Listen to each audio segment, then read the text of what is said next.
Salam dan selamat datang kembali di channel Wiyanto USP. Di video ini kita akan fokus pada pembuatan sebuah aplikasi to-do list yang merupakan komponen penting dalam kebanyakan aplikasi web dan untuk melanjutkan pembelajaran pemrograman web lanjutan dengan React.js. Sebelum kita memulai, kita perlu membuat aplikasi React terlebih dahulu. Pertama, kita buka folder tempat aplikasi React yang akan dibuat, misalnya saya di folder Advanced Web di directory D. Kemudian pada jalur directory kita ketik cmd untuk membuka command prompt. Setelah cmd terbuka, barulah kita ketik perintah npx untuk versi tertentu atau langsung create React app spasi nama aplikasinya, misalnya app kegiatan.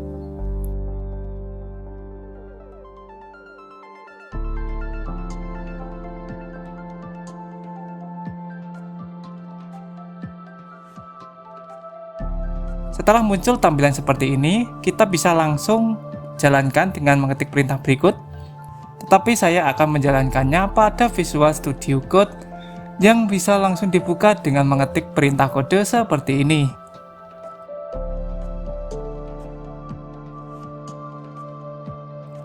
Di Visual Studio Code, kita bisa buka terminal baru dengan klik terminal, lalu new terminal. Kemudian pastikan sudah Anda set ke cmd.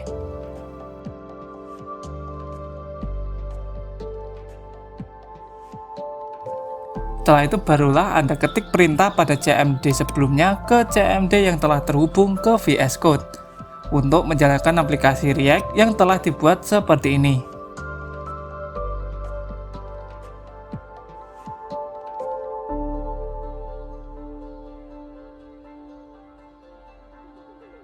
Jika browser sudah menampilkan tampilan bawaan seperti ini, maka kita sudah bisa menyesuaikan aplikasinya sesuai kebutuhan aplikasi to-do list yang akan kita buat. Selanjutnya, kita menuju ke file app.js pada VS Code. Kita bersihkan semua script kodenya, kemudian kita memulai dengan mengimpor React dan komponen-komponen dari library React.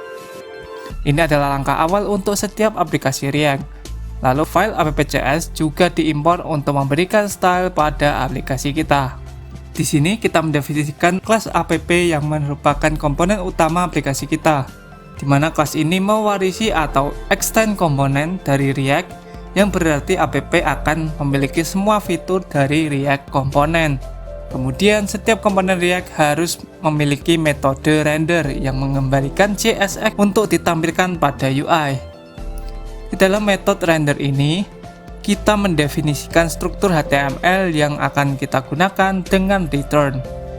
Di dalam return kita beri elemen div sebagai wadah, kemudian kita tulis judul halamannya misalnya dengan ukuran H3 seperti ini. Lalu kita beri garis HR. Selanjutnya membuat formulir untuk input jam dan data aplikasinya seperti berikut. Dan kita juga menambahkan ref untuk mendapatkan referensi langsung ke elemen DOM dalam komponen React. Ini memungkinkan kita untuk membaca nilai dari input dan mengembalikan elemen form secara langsung. Kita juga menambahkan tombol dengan fungsi add to do yang akan kita tambahkan nanti. Setelah itu kita tambahkan export default app agar bisa dieksekusi oleh browser. Cek script kode Anda, kemudian save untuk merefresh browsernya. Jika berhasil, maka bisa dilihat di browser. Judul dan formnya sudah terlihat. Selanjutnya untuk styling, kita bersihkan properti bawaannya.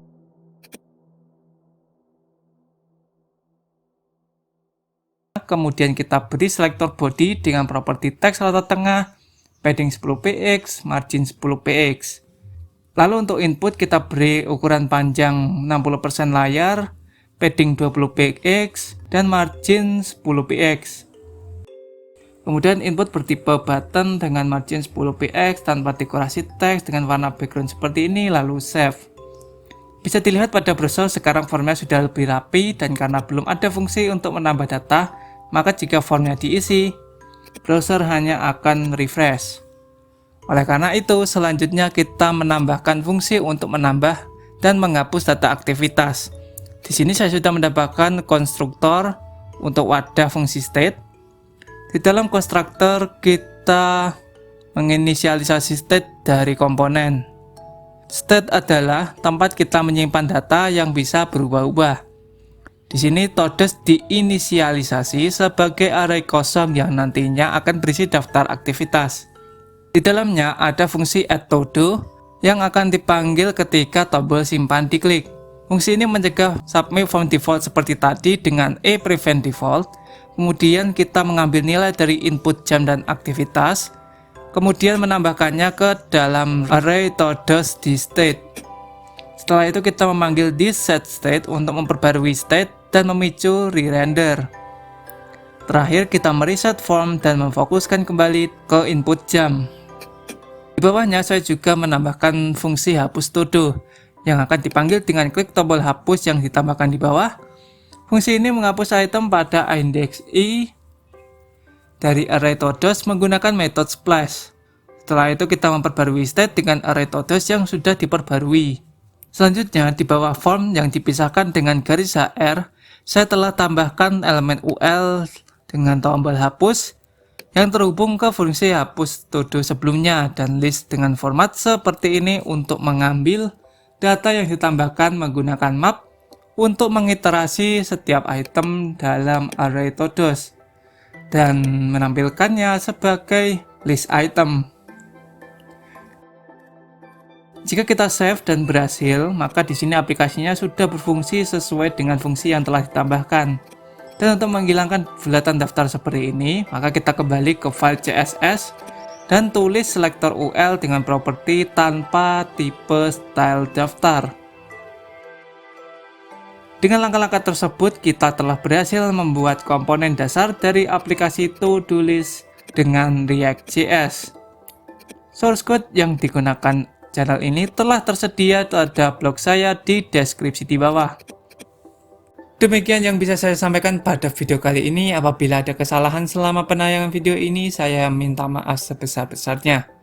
Like jika kalian suka dan subscribe untuk video lainnya. Terima kasih atas perhatiannya. Salam dan sampai jumpa di video yang akan datang.